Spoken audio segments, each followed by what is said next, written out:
사랑하는 성도 여러분, 오늘도 말씀과 기도로 주님과 깊이 동행하시는 하루 되시기 바랍니다. 우리 함께 9월 공동 기도문을 교독함으로 하나님께 중보의 기도를 올려드리겠습니다. 하나님께서는 두세 사람이 내 이름으로 모인 곳에 나도 그들 중에 있겠다고 약속하셨습니다. 이 약속을 붙잡고 샘물의 기도를 올려드립시다.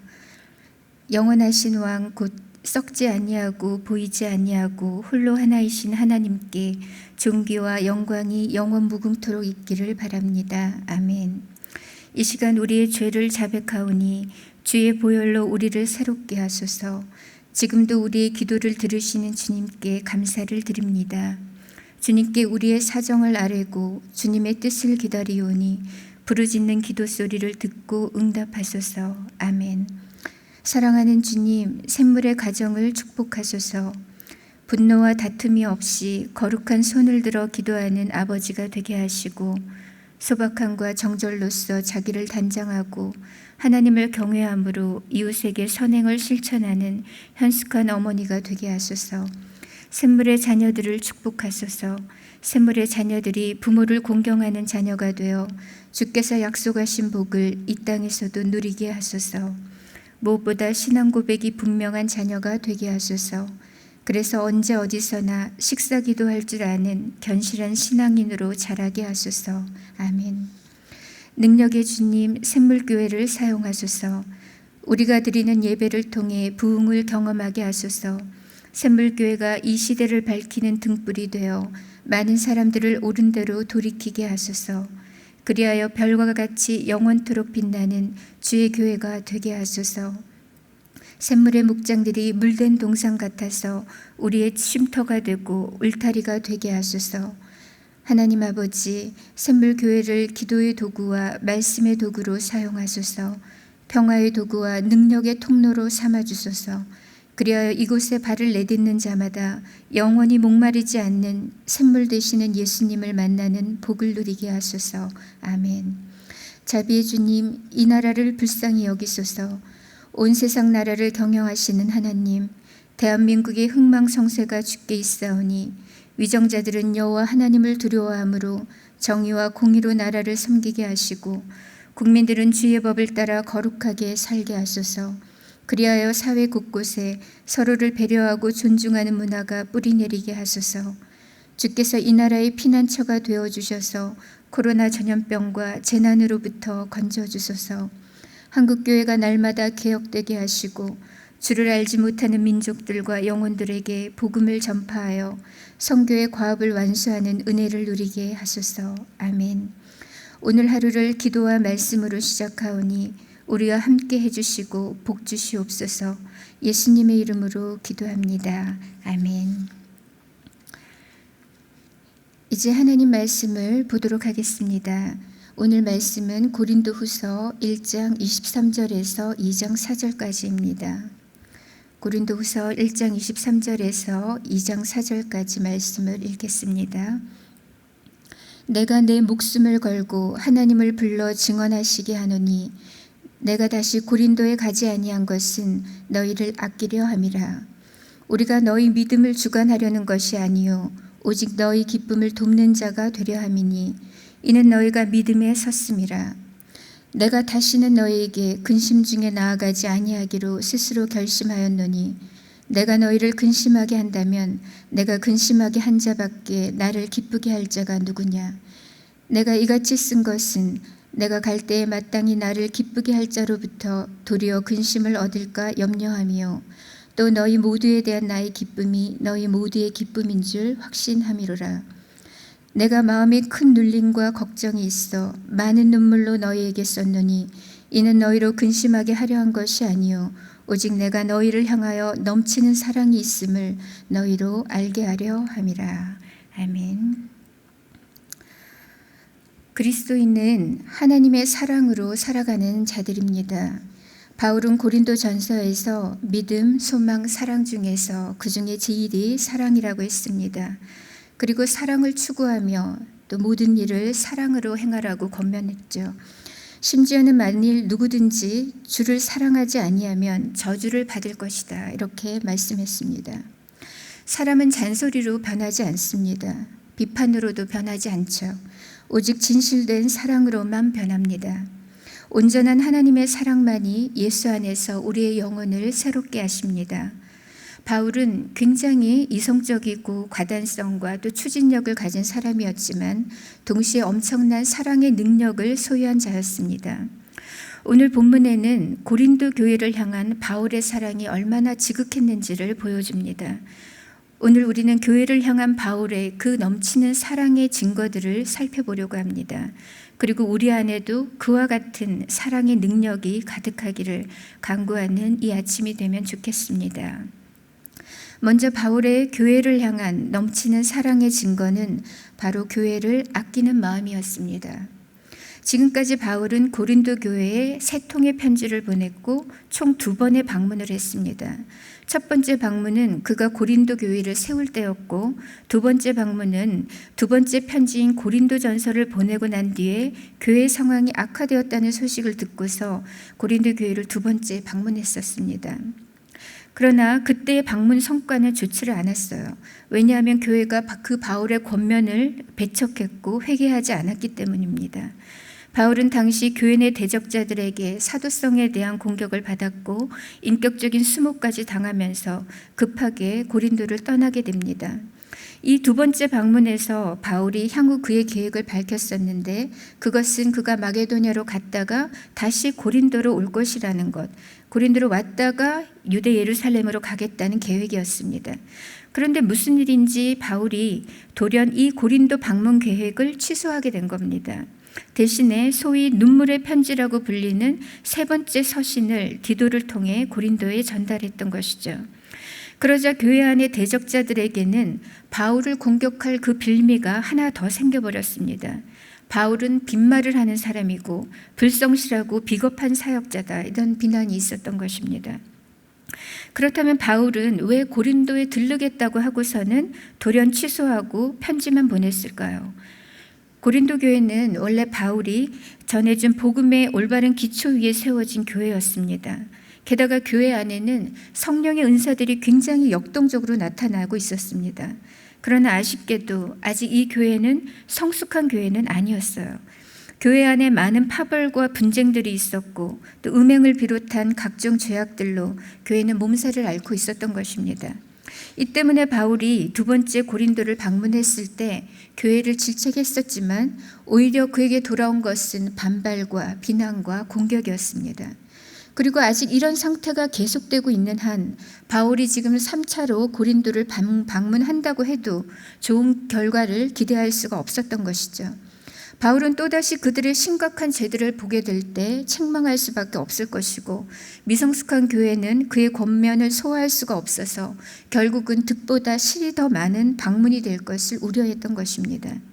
바울은 이 시점에 있어서 도대체 무엇이 진정 고린도 교회를 위하는 길인가, 이것을 고심했습니다. 또 어떻게 하는 것이 고린도 교회 성도들에게 더 유익한가, 이것을 고민했죠.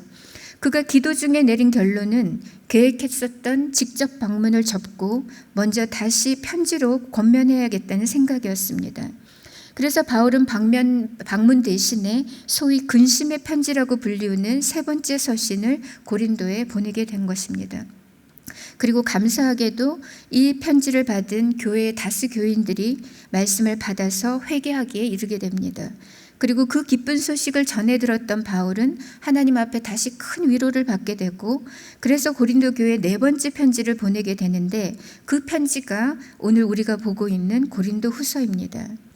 오늘 23절 말씀에 내가 내 목숨을 걸고 하나님을 불러 증언하시게 하노니 내가 다시 고린도에 가지 아니한 것은 너희를 아끼려 함이라. 바울이 고린도에 가겠다고 하고서는 가지 않았던 진짜 이유는 다른 것이 아니라 교회를 아끼는 마음 때문이었습니다.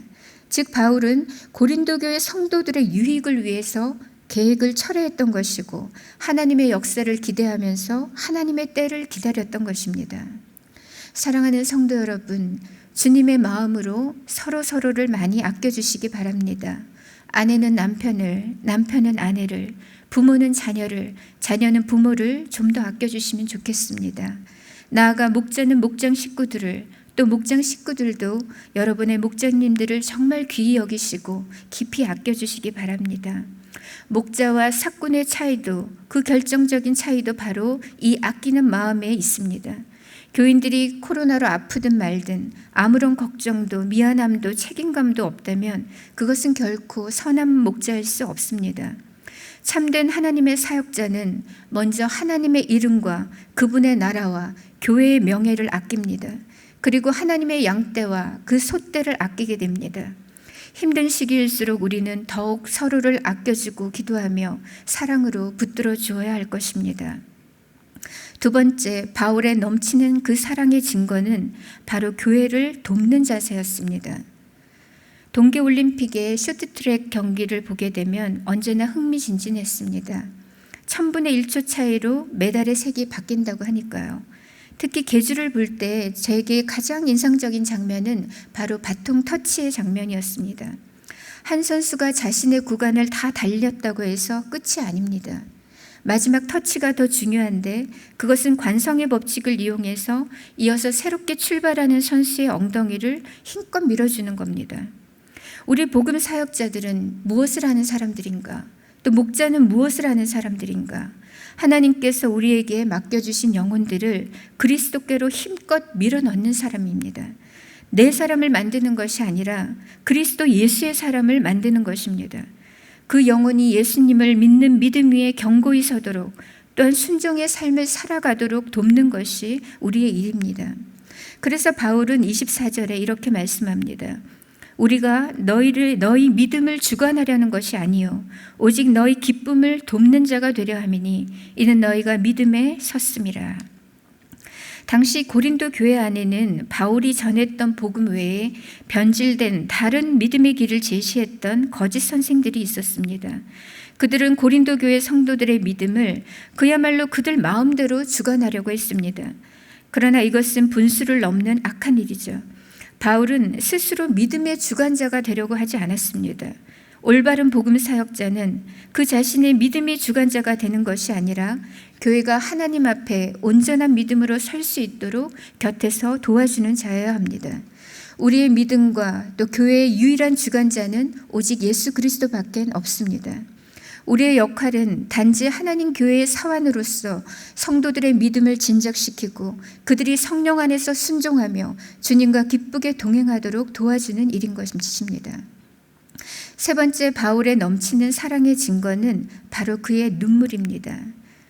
정호승 시인은 내가 사랑하는 사람이라는 시에서 이렇게 노래했었습니다. 나는 눈물이 없는 사람을 사랑하지 않는다. 나는 눈물을 사랑하지 않는 사람을 사랑하지 않는다. 나는 한 방울 눈물이 된 사람을 사랑한다. 저는 이것이 이 시인의 마음뿐만 아니라 하나님도 그러하시다고 생각합니다. 하나님은 주님의 나라를 위해 흘리는 눈물과 이 시대와 교회를 부둥켜 안고 흘리는 눈물을 사랑하신다고 믿습니다. 고린도 교회는 바른 복음 위에 세워진 교회였지만 분쟁과 음행과 거짓 교사들의 공격 등으로 문제가 한두 가지가 아니었습니다. 이런 교회를 바라보는 바울의 마음은 어떠했을까요? 4절에 이렇게 말씀합니다.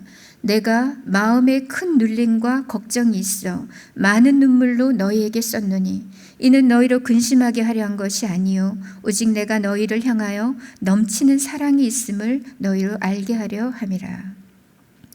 지금 고린도 교회는 총체적 난국입니다.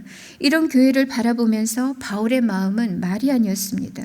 돌덩이가 가슴 위에 올려진 것처럼 큰 눌림과 걱정이 가득했습니다. 교회를 향한 넘치는 그의 사랑이 눈물이 되어서 쏟아져 내렸습니다. 우리가 또다시 온라인 예배로 돌아가게 되면서 고린도 교회를 향한 이 바울의 그 눌림이 무엇이었는지 또 그의 눈물이 어떤 의미였는지 조금 더 알 것 같습니다. 물론 온라인으로 우리가 함께하고 있지만 성도님들 없이 이곳에서 교육자들끼리 함께 예배 드릴 때 그렇게 눈물이 쏟아질 수가 없습니다. 코로나19는 끝날 기미가 보이지 않고 영혼 구원과 제자 삼는 교회 사명은 희미해져 가는 것 같고 개신교가 사회 악처럼 치부되는 현실에 마음이 무너져 내립니다. 사랑하는 성도 여러분, 영혼의 깊은 밤을 지나는 이때에 먼저 서로를 깊이 아껴주시기 바랍니다. 믿음에서 떨어지지 않도록, 주님의 기쁨에서 멀어지지 않도록 서로를 도와주시기 바랍니다. 그리고 눈물로 교회를 위해서 또 이 땅을 위해서 계속해서 기도해 주시기 바랍니다. 그리하여 넘치는 주님의 사랑으로 힘을 얻고 오늘도 주와 함께 승리하는 우리 샘물 성도님들 되시기를 축복합니다. 이 시간 기도하실 때 먼저 이렇게 기도했으면 좋겠습니다. 우리 위에 넘치는 주님의 사랑을 부어 주옵소서. 서로를 깊이 아껴주고 도와주며 눈물로 기도하는 성도가 되게 하소서. 이렇게 기도하시고, 두 번째로는 속히 코로나 사태가 진정되어서 자유롭게 함께 온전히 예배할 날을 주시고 모든 샘물 가족들의 영육을 강건하게 지켜주소서. 세 번째로 한국교회가 회개하게 하시고 다시 존귀케 부흥케 되게 하시며 교회다운 교회로 사명을 다하게 하소서 기도해 주시고, 또 태풍 마이삭이 피해 없이 비껴가고 소멸될 수 있도록 기도하시고, 또 개인의 기도 제목을 안고 하나님께 아뢰도록 하겠습니다. 함께 기도하겠습니다.